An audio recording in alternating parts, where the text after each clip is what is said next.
September, historically the worst month for stocks. Is this going to be any exception?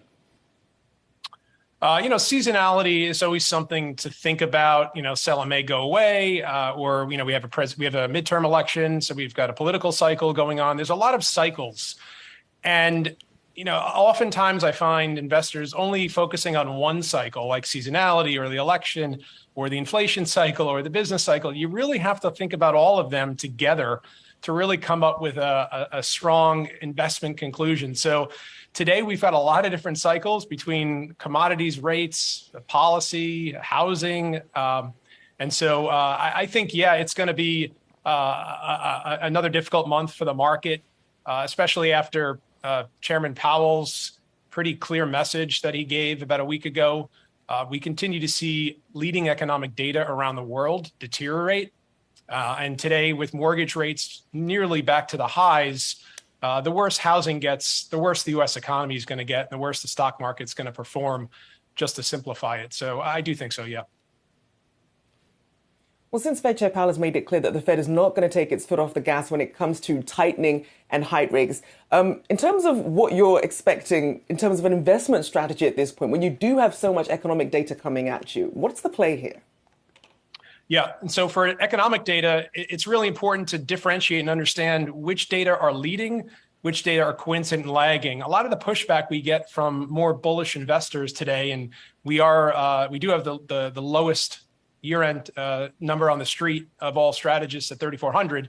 So we get a lot of pushback, as you can imagine. Most of it is really regarding coincident and lagging economic data, such as loan growth is still strong, earnings are still okay, employment's still firm. All of that's true, but those are all lagging economic indicators. Things that lead those indicators consistently across time are telling us that the best days are behind us for those data, and expect that to continue to deteriorate. Mike, what's going to be the catalyst to change things around? Is it only inflation, or are you looking at something else that would make you a little bit more bullish on your outlook for equities? More bullish. I would say we'd have to see the beginning of a stabilization in the U.S. housing market, because I have looked back at every single major correction, bear market, back to 1950, and it's very clear that you do not get the beginning of a new bull market until you start to see housing in the U.S. economy stabilize, which is the early part of the economy that first rebounds. So, for example, in 2019, when Powell pivoted, the end of the year, we saw the NHB index, builder sentiment, begin to recover immediately and go up 20 points in 2019. That was a clear sign the U.S. economy was not heading into recession, and that was going to start to recover. So with mortgage rates at their highs here, hard to really get optimistic about housing in the U.S.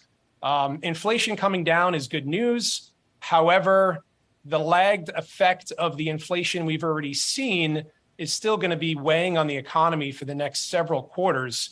And then on top of that, we've got the Fed that's still aggressively raising interest rates. And I would argue outside of housing, we haven't even begun to see that. So, from my perspective, the way our framework from a macro perspective looks at these markets, we believe that they continue to be a horrible risk reward. Horrible risk reward. We haven't even begun to, the Fed, sell mortgage-backed securities. So how much worse might the housing sector get? Well, if that keeps rates high, then, again, there's just nothing that's going to allow it to improve. In 2019, the only issue we had regarding housing was high interest rates. Home prices were not elevated like they are today.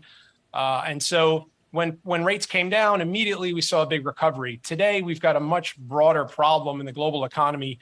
And so I think it would take a lot, even more than rates to coming down, to get housing to recover, because prices are still really high. Affordability is pretty poor. And so, I don't think there's really many green shoots that are out there right now. And Mike, I want to talk earnings, because in your note, you talked about the markings of an earnings-driven bear market. How are we making that distinction versus other bear markets, and how is that informing your outlook? Yeah, I think there's a really important nuance in this bear market that we have going on today, which is that really the first 6 months of the bear market, it wasn't about earnings. It really wasn't about the global economy collapsing. It was really about interest rates going up, inflation going up, and multiples being reset as a result of that. And that is not a familiar bear market to anyone who hasn't been investing for more than 40 years. So that's certainly me and probably 95% of investors today. We've gone through and we are in the middle of an inflation and interest rate driven bear market, which is very different from what we saw ultimately in 2000 and 2008, which was an earnings bear market. Earnings estimates have peaked. They peaked ironically in the middle of June, right the same time where the market bottomed. And so I would actually argue that that rally we saw in June, July into mid-August was ironically a result of, or in other words, the market was kind of celebrating the onset of a recession, in that the market was celebrating weak data because it meant potentially less Fed rate hikes. And oil has collapsed pretty hard, probably because we're starting to see demand dry up and economic data slow. So ironically, the rally was really about bad data, which is kind of counterintuitive, which is why it also doesn't last. So earnings expectations are still way too high. I don't think that's unusual or out of consensus at all. We've been saying that all year, and pretty much most people are saying it today. The earnings estimate for 2023 as of right now is $243.76. We think that estimate is going to fall about another 6% by year end to about $230. And as that takes place, we think there's also going to be pressure on the market multiple as we see credit spreads widen and the employment data deteriorate. So that's how we get to our 3,400 year-end target at about a 15 to 16 multiple times 230 estimates for next year. Now, we don't think that's the low, nor do we think that's what earnings are going to be. We just think that's where consensus will be at the end of this year. Hey, Mike, real quick, while we got you, we have to talk about Bitcoin, right? We've been watching the slide that we've seen in crypto. Today, though, we're seeing Bitcoin back above 20,000. Do you think there's more downside risk, and how big of a drop could we potentially see? Yeah, I'm not a big Bitcoin fanatic. It's not really part of my wheelhouse. But about 2 years ago, I observed that Bitcoin was basically trading exactly like the relative performance of high to low beta stocks. So it's essentially a beta trade. And that relationship has been locked tight really for the last 2 years or so. And so that means it's a macro trade because beta is a macro factor. And so we're very bearish on high beta stocks until we see a bottoming in leading economic indicators like the NHB index and the ISM index.